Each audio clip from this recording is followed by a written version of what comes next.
What is up, guys? TK Comics back with another video, and right now we are doing the Miles Morales. It has been so crazy and so good, and this is part 4, issue 4, and it is just awesome. And I also got a Patreon, so be sure to support me on that. And I left my PayPal link in the description below. So last time we left off, we just heard Spider-Man, aka Peter Parker, has been shot.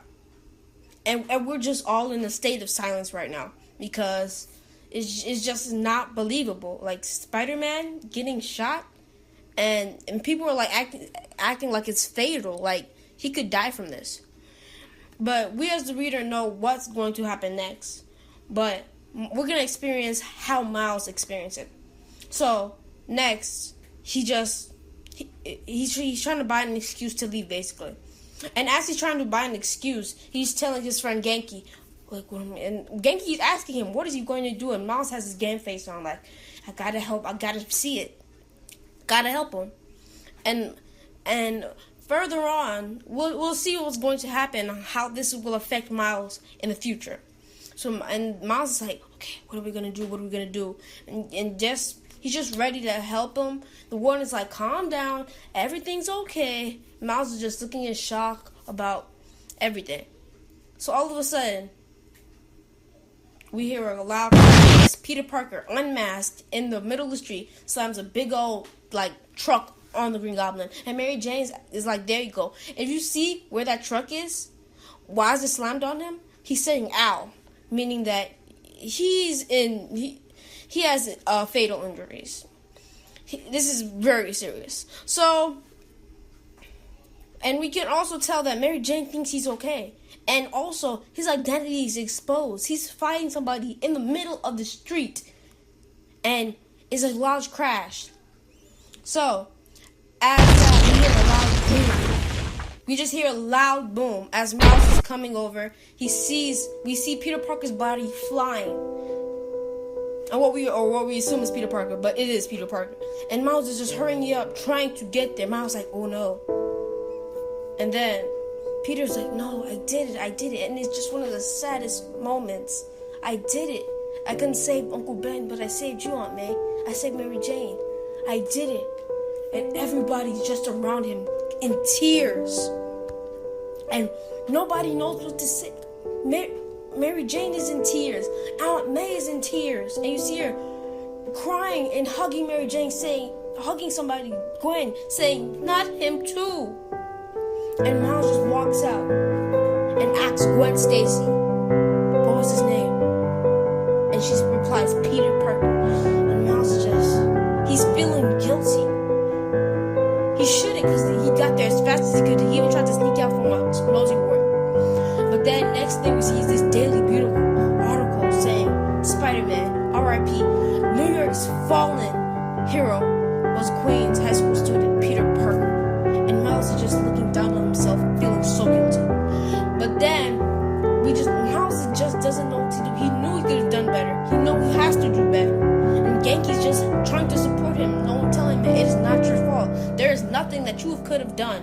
You got there as fast as you could. And Miles just holds his breath. And Genki just walked up to him like, dude, you need to take a chill pill. And they start talking about all the Spider-Man stuff until Judge, their new roommate, if you don't know who Judge is, watch my previous part 3.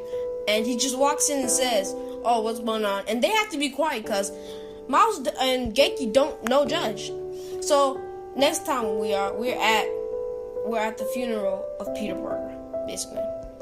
And Miles just walks up there and Miles says something.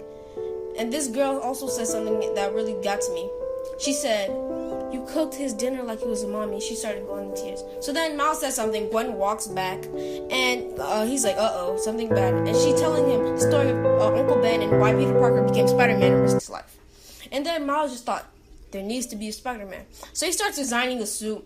And eventually, his friend Genki comes over with a costume suit that he wore for, Halloween. And it's just really, first off, it doesn't fit him, and it's kind of ridiculous if you ask me. But hey, it's a suit nonetheless. It'll hide his identity. Next off, he fights Kangaroo as he tries to go out, and Kangaroo kind of kicks his butt, but he does subdue Kangaroo nonetheless. because he just doesn't know how to be a hero, basically. And then they said, Spider-Man, no more, please. Everybody's saying the suit is in bad taste. They're saying the suit is terrible. And Miles is just like, Genki, why'd you give me this suit? And even Daily Bugle says, Spider-Man, no more, please. Like, everybody hates the suit. And he just ripped up the whole city. And it even says that in the news article. So, this Spider-Man is irresponsible and unexperienced. But he didn't have anybody to train him, so you can't really blame him for that. He's trying to help. Then, he locks the door, and apparently it's against some type of code of conduct to lock the door. And then they bring the attention of some type of monitor, and then the monitor comes and scouts the room because they locked the room and Judge needed to get in. Then they see Miles. Miles is actually in his Spider-Man suit, and he hurries up, sneaks to bed, and they're asking, questioning him. And Judge is, being the smart person, asking him, hey, what are you doing? And Miles is just, nothing, I was just sleeping. And, it will buy time, but it's not really working. So, it's just really interesting. So, in the next story, in the next slide, we see Miles again, and all of a sudden, he gets kicked up. We don't know who it is yet, but he's just watching over like Batman. And then until somebody kicks him, he sees Jessica Drew, the clone of Peter Parker. And we all know what's going on here. Jessica Drew is really mad. So later. If you like this video, be sure to leave a like in the description and follow my Patreon. Later.